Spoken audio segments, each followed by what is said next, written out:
Hi there and welcome to this 2-minute tips video, and today we're going to be looking at the shutter release button AEL or auto exposure lock functionality in the Z series.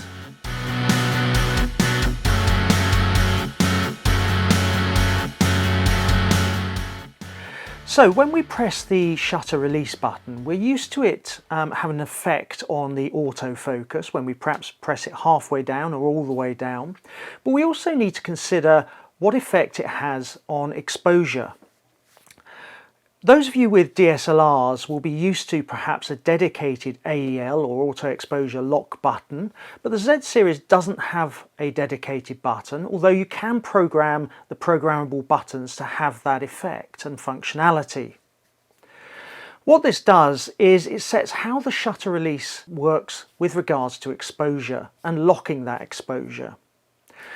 You can find this functionality in the custom settings menu under option C1, shutter release button AEL, and when you go into that you'll find three different options: on half press, on burst mode or off.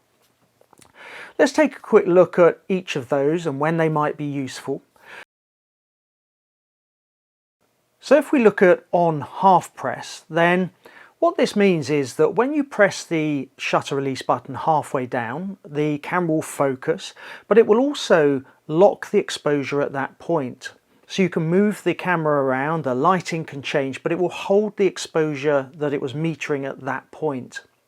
When this is quite useful is, for example, when you're doing panoramas, and it may be that you're taking a panorama where the lighting changes as you turn the camera because you're moving towards or away from the sun.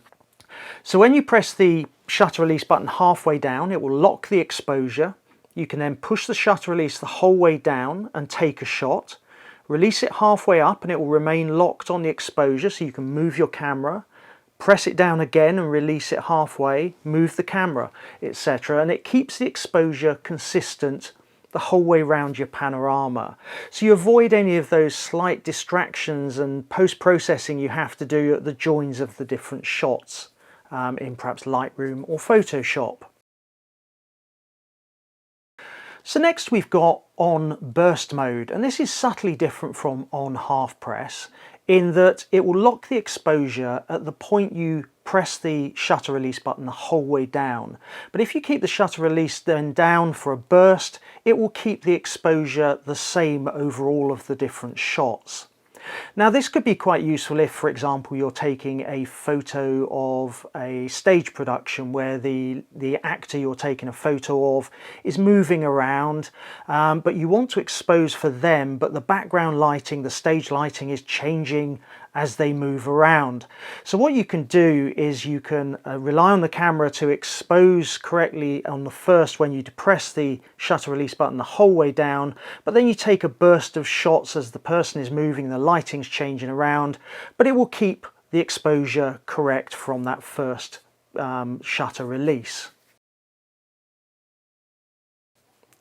Finally, we've got on, where there's no link, and that's the default setting. It obviously uses the exposure, the metering settings at the point of taking each shot, and is therefore probably quite good when the lighting is changing and you're taking different shots and you want the camera to re-expose for each shot that is taken. So I hope you found this useful. Let us know in the comments below, do you use auto exposure lock? Have you assigned it to one of the programmable buttons on your Z series? It's obviously something that's available on the Z6 and Z7, but also the Z50.